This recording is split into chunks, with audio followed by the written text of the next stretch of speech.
Hello, listeners. Welcome to this episode of Cryptonomics. Before we jump into today's discussion, please keep in mind this recording is for general education and is not intended to constitute investment advice. Any opinions expressed are those of the participants and do not necessarily represent those of Witham. Hello, everyone. Welcome to this episode of Cryptonomics brought to you by Witham. I'm your host, Mark Eckerly, and please welcome to today's show our guest, Mike Andrusko, partner at Centri Consulting and the leader of the digital asset and fintech practice. So welcome to today's show, Mike. Appreciate it. Thanks for having me on, Mark. Awesome. No, it's good to have you. The one question I always like to start with every guest is, in addition to introductions, obviously you can explain your background better than I could, but tell us about your rabbit hole experience, right? How did you get into crypto and become Centri's digital asset lead at the end of the day?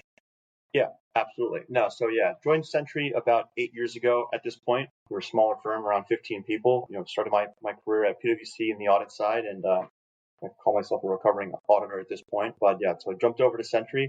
Wasn't really sure where to head and where to lead. So after about a year or so, ran into one of our now CRO, kind of going through a couple of different filings of major crypto firms at the time, and walked around the office around 8 p.m. and saw him kind of, waist deep in some of these filings and said, what do we got there?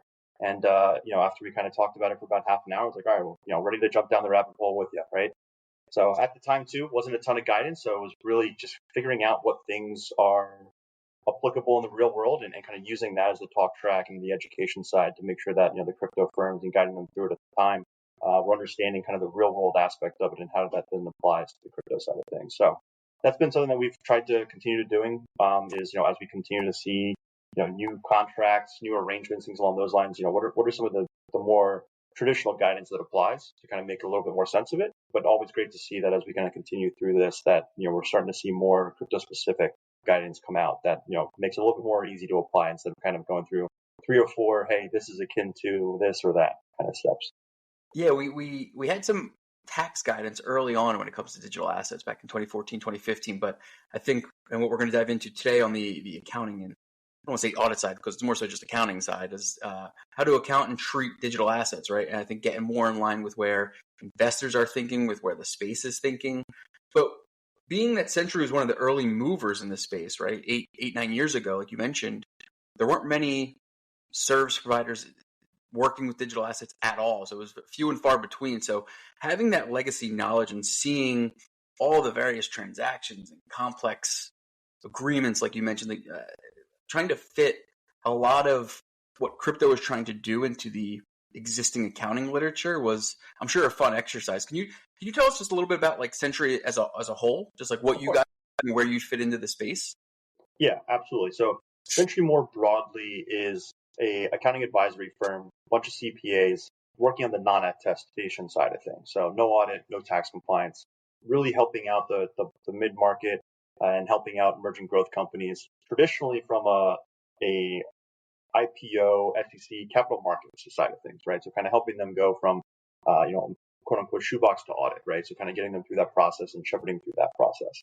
That's kind of led us to have a pretty nice niche between kind of management and auditors to kind of help coach through that process, be that liaison. And really, as audit firms come in and maybe see that things are not quite where they need to be for them to do their job, we're to be that cleanup crew, right? Come in, help with the accounting policies, help with the reconciliations, help with the technical accounting memos, financial reporting, whether that's for, current SEC filings or for IPOs and transactions, really to be that resource.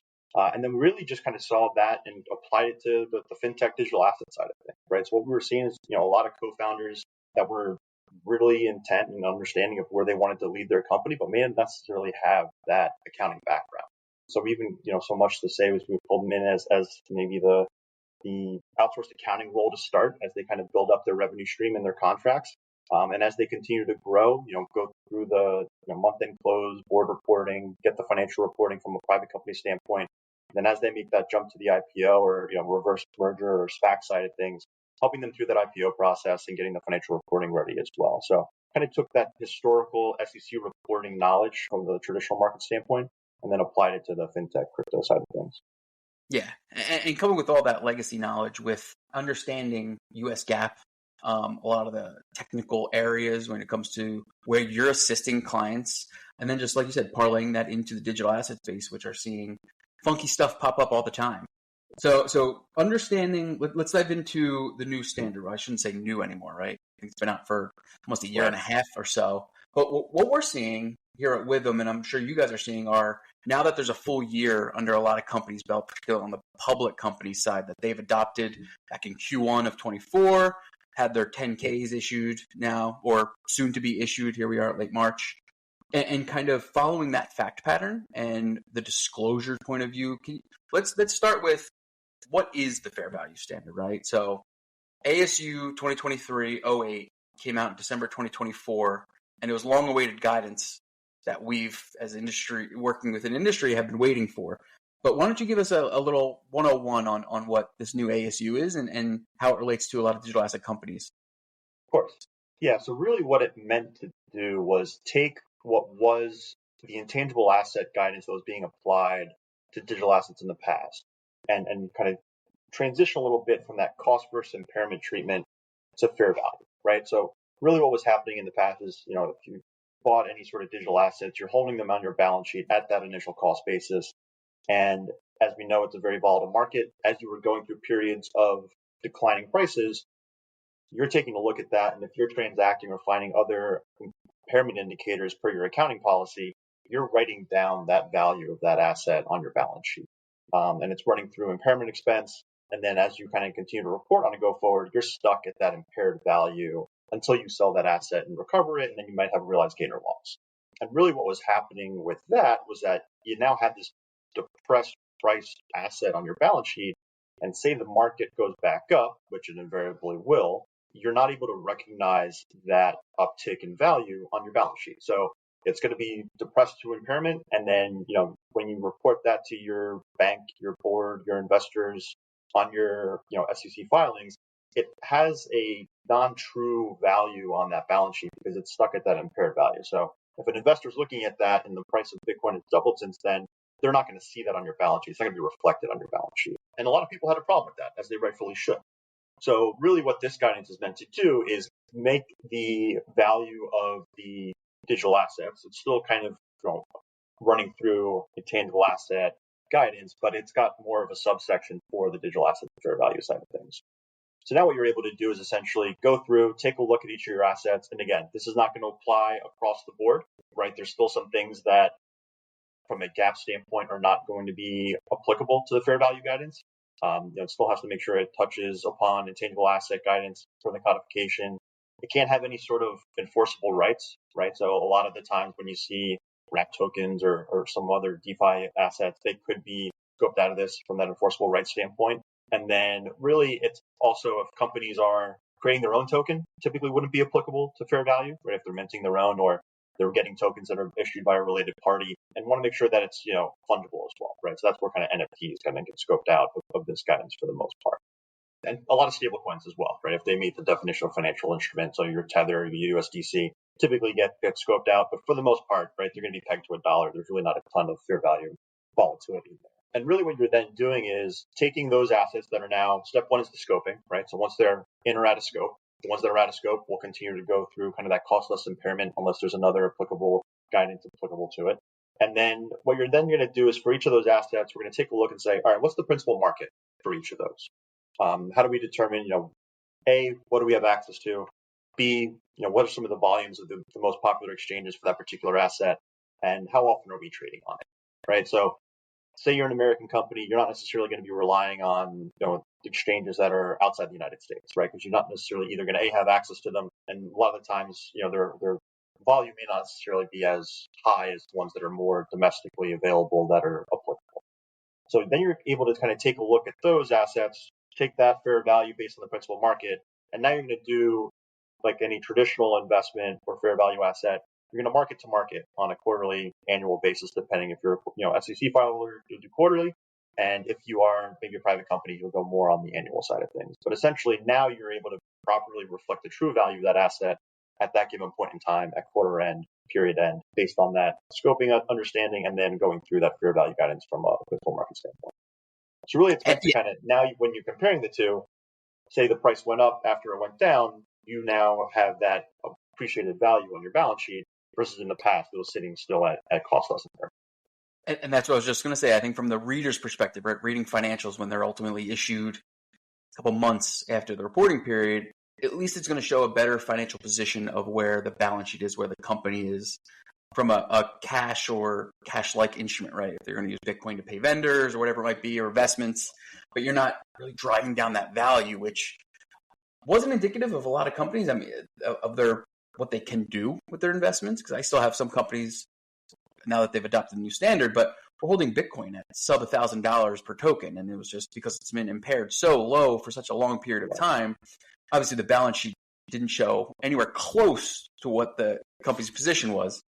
But going through that analysis, the legacy accounting of cost-less impairment, can you tell us some of those challenges that you experienced working with companies and kind of going through a lot of that minutia, sifting through all that legacy to find the lowest possible cost? Because I believe it was an SEC comment letter that came out this time a year ago or the year before, where we finally got a little clarity of what that low price should be, the lowest possible intraday value. Because I think a lot of companies were just using a close price or whatever was readily available that they could obtain. So getting that clarity helped. But going through that analysis from an accounting standpoint was a nightmare. Yeah, so it was definitely good. And again, everyone was kind of trying to do their best with the information they had, right? So it's always good to see, what the SEC is thinking from a comment letter standpoint to get a little bit more clarity, for better or worse, right? So in the past, just like any other intangible asset, you're going to take a look and see, what are my impairment indicators, and what are the events that may cause us to believe that we had an impairment? And it varied company to company in what that process was, right? It was really more akin to an accounting policy election at the time until some, more concrete guidance was put out, right? So a lot of companies typically would look at, hey, what did we buy and sell at during a particular period for that to be kind of your impairment indicator. And honestly, when we were going through that with a handful of companies, that kind of made it easier because you were able to just kind of highlight all your transactions and let's look at the min and see during that period, what does that look like? What kind of came out of the comment letter standpoint was more so, I think they ended up saying, it's got to be daily, where in the past you can kind of take a look, maybe it's weekly, maybe we were doing monthly, maybe we were doing quarterly. Really depended on kind of what the company wanted to do and how much time they were looking to spend on it. From that comment letter, it was very clear that, hey, it needs to be daily, which, for a lot of companies at the time is a very big lift. And it was not only daily and the prices you were transacting on, it was, hey, it's your principal market, if it dipped at any point below your cost basis, that is now an indication of impairment, which honestly, that, wasn't necessarily the way that a lot of us would agree with, especially in a market where flash crash is in the nomenclature. So I think, again, gave us some guidance. I think it was more so a effort with your auditor as well. What are we comfortable with, right? Are we making the right effort here? Are we having the right accounting policy with that in mind of what's kind of been the comment letter before? So, I mean, again, it ends up being a little bit more of a policy election on some pieces, but, there's definitely a difference between looking at something on an annual basis and just at what you're transacting at versus daily and, hey, my principal market's Coinbase and price of XYZ dipped to, a penny today. Now I got to impair everything and kind of stuck there until I sell it, which that's kind of the other piece of it is a lot of these companies, especially now when you're seeing some of the non-crypto related companies that are buying it as a treasury asset, their plan is to buy and hold, right? So if we were still sitting in an impairment guidance standpoint, that's not going to look great and kind of defeat the purpose for them holding that treasury asset for their shareholders, right? It doesn't translate that value to the balance sheet, doesn't translate that value to their shareholders either. Agreed. And I think that's where this standard helped paint the better picture for companies and their financials and try to make it almost like a business case for where you're holding this more as an asset. Because a lot of companies that we were working with before were using it for that purpose. It just wasn't indicative on the financials. So we talked about what's in scope, what's out of scope. But when you're thinking of adopting this new standard, what does that look like from an accounting standpoint? So can you talk us through almost like, I don't want to go to journal entry 101s and T accounts, but right. How would that be reflective on date of adoption? And when public versus private companies should they be adopting this standard, right? Because I had one company that public company that tried to adopt, it's like Q2 or Q3. So can you tell us a little bit about that? Yeah, of course. Yeah, so I would say from a adoption standpoint, right? So first you're going to see when do I want to adopt, right? So for public companies, I believe it was any time after, or the years ending after or starting after December 3rd or 15th 2024, right? So typically it would be around 1/1/25 would be your date of adoption. But again, able to early adopt as well. So, and private companies, it's kind of whenever you want to kind of get in there similarly. So Yeah. really what you're doing first is what is my date of adoption, right? So an example we have of a client right now is they're going through and contemplating a first time audit, and 2024 is going to be presented as kind of the most recent financial statements. Well, if they're doing comparative periods, then you're also going to have 2023. So now the question becomes, do I adopt as of 1/1/24 and maybe have a mismatch in kind of how it's presented on the two financials that are comparative in my financials for the filing? Or do I go all the way back to the beginning of 2023 and kind of start looking at it from there? In this particular case, they wanted to go back. So we'll take a look first at what are the holdings as of 12/31/22. And we'll start there and kind of go through that scoping exercise, right? What's in scope, what's out of scope, and kind of go through that process. And then for anything that's in scope, we need to see what's remaining at 12/31/22 in this particular case, and how much impairment has been recorded for those assets. And step one is to essentially reverse that impairment for all of them so they're back to cost and running that through opening retain. Mhm. Then what we're going to do is go through that principal market assessment, right? So now all those assets that are in scope, they're now back to cost. As I'm looking at it on 1/1/23, what's my fair value, right? So as I go through each of those principal markets, hopefully you're writing all of these up and you're going to now reflect it at the higher fair value as of 1/1/23. And that kind of gets you to kind of your initial adoption. And then from there, you're essentially treating it like any mark-to-market asset on a go-forward basis as you kind of flow through the principal markets going forward. So you're going to see, if I do a quarterly filing, what's my 3/31 fair value? What's my 3/31 quantity of each of those in-scope assets? You'll also take a look and typically have to reassess principal market to make sure that still makes sense. Hopefully the exchange isn't defunct. Hopefully nothing else has come through. You're kind of business as usual there. And then you'll market to market again. That's all going to run through unrealized, which really wasn't a thing when you had the impairment side of things. And then as you continue, that's really kind of the process, right? Mark to market, see if they're all still in scope. What's my principal market? Move on from there. And then finally from there, that's on the accounting side. Not to jump ahead, I'm sure you're going to ask this question later, but while we're already talking about it, you have the disclosure updates, right? So now you're going to take a look and see, all right, what are my assets? I want to see the listing of assets, my quantity, my cost basis, and then my fair value. So that'll be kind of more of your inventory of assets. And then you're also going to take a look at and want to document and disclose what does that look like from a roll forward standpoint, right? And it's not just I had acquisitions and disposals or inflows and outflows. It's, what kinds of inflows and outflows did I have? Was it mining activity? Was it staking?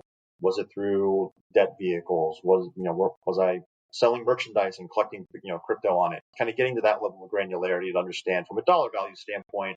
And depending on, how granular you want to be, you could do it at the asset level. You could do it in aggregate. But essentially going through that roll forward process that you'll see for a lot more of those intangible assets as well. What have you seen for all of that work with the adoption of this new standard? What have you seen as some of the pain points for companies adopting this? Yep. Has it been getting that data from your principal market? Has it been going back to the original cost base and reverting some of that impairment piece? What have you seen as some of the challenges that maybe some other companies need to know to get out in front of?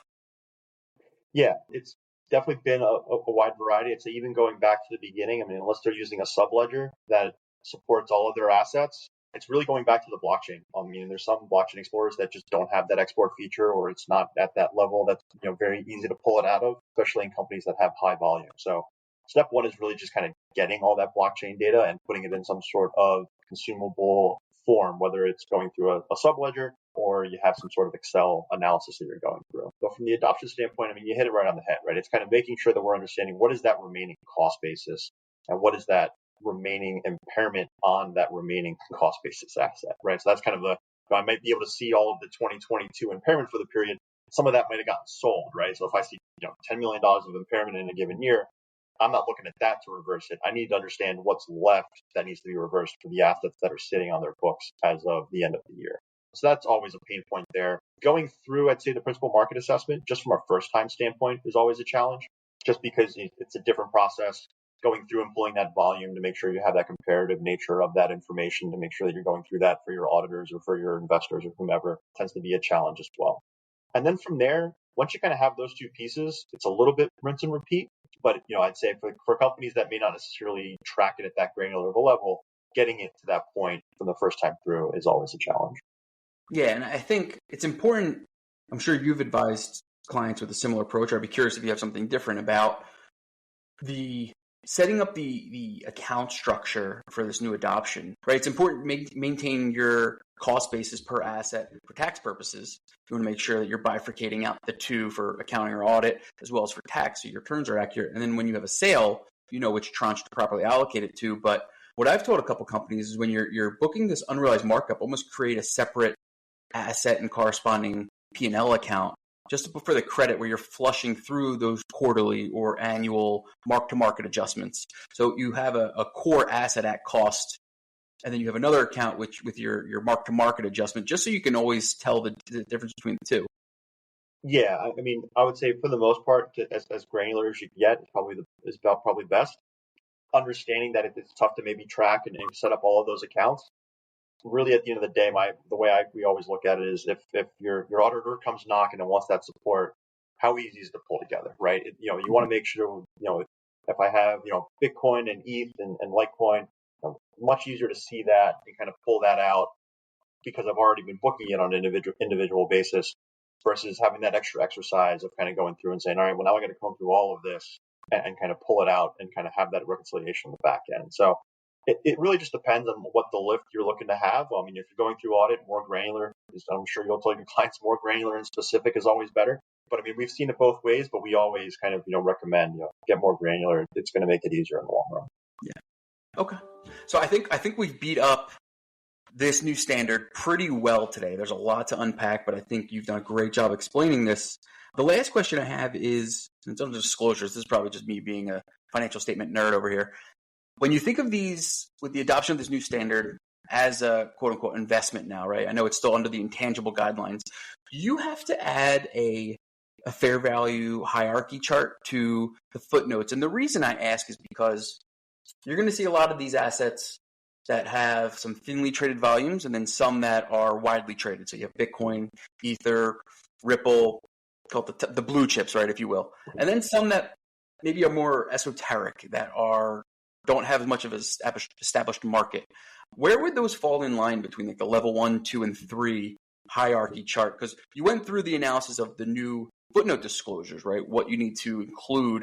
Is this also in that space? Does that also require disclosure? Yeah. We've definitely started seeing companies have a line now in that fair value table of digital assets, of stable coins, and kind of footnoting it a little bit in there as well, right? So to your point, it really is just kind of going through that level 1, level 2, level 3, and seeing what are you relying on, right? Are you able to see it on a exchange that has decent volume to kind of argue that level 1, level 2, or is it something that isn't quite readily exchangeable yet? Maybe you got in on a pre-sale. Maybe it's an ICO. That probably would sit more in that level 3 side of things, right? And then as you kind of go through that and have the level 3 side, make sure you have that roll forward of, your ins and outs and the changes for that piece of it. But 100%, you nailed it on the head. That's definitely going to be a part of that FMV table. Even though it's not necessarily financial instruments, it's got that fair value side of it. And we see, a separate line on that for a lot of our clients for digital assets. Awesome. So my final question for you. There's a lot happening so far the first quarter of this year. The pro-crypto administration that's now in the White House. What are you most excited for in 2025? Some of the changes that have come out already. I think we're seeing a lot of movement. I think there's a lot of momentum in this space. But I'm curious, what are you most excited for that has either already come out or could potentially be in the pipeline for the remaining 9 months? Yeah, I mean, I think it's definitely great to see an administration that's a little bit more pro-crypto than we've seen in the past. I think over the past couple of years, you've seen companies leave the U.S. because of the stringency of the regulation and kind of just not wanting to have to go through the hoops that were there. I feel like we're starting to hear conversations about people coming back now, right? So I'm definitely interested and excited to see that, I'll call it re-domestication of some of these companies. And hopefully we'll see some, foreign private issuers kind of making the play to come into the U.S. as well. And I'll tell you, I've probably heard IPO from crypto companies more in the past couple of months, past couple of weeks than I have in the past 18 months, right? So I can tell you right now, we're working on a couple of projects that are heading in that direction that are looking a little further out, which is great to see the patience and the maturity there. But yeah, from a company that loves to help companies go, through the IPO process, that's definitely what we're most excited about, is seeing a lot more of that redomestication.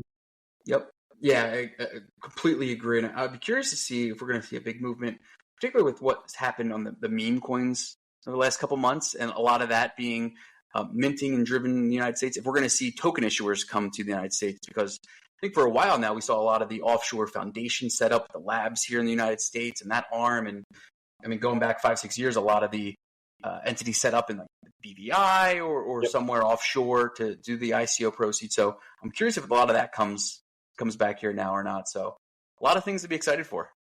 Absolutely. No, it's exciting times for sure. Awesome. Mike, I appreciate you joining us. That wraps up today's episode. Where can listeners go to learn more about you, your LinkedIn? Where can they find Centri? Yep. Yeah, absolutely. So yeah, on LinkedIn, we have centriconsulting.com as well. And you can kind of find our fintech digital asset pages. Yeah, also have a capital conference coming up in about a month, based on the time that this is being recorded. So looking to get people in front of some investors as well. Emerging tech, life sciences. We'll definitely have a blockchain track as well. Awesome. I appreciate you joining us, Mike. Thank you. Of course. Thank you, Mark. All views expressed in this podcast by Mark Eckerly or his guests are solely their opinions and do not reflect the opinion of Witham. This podcast is for informational purposes only.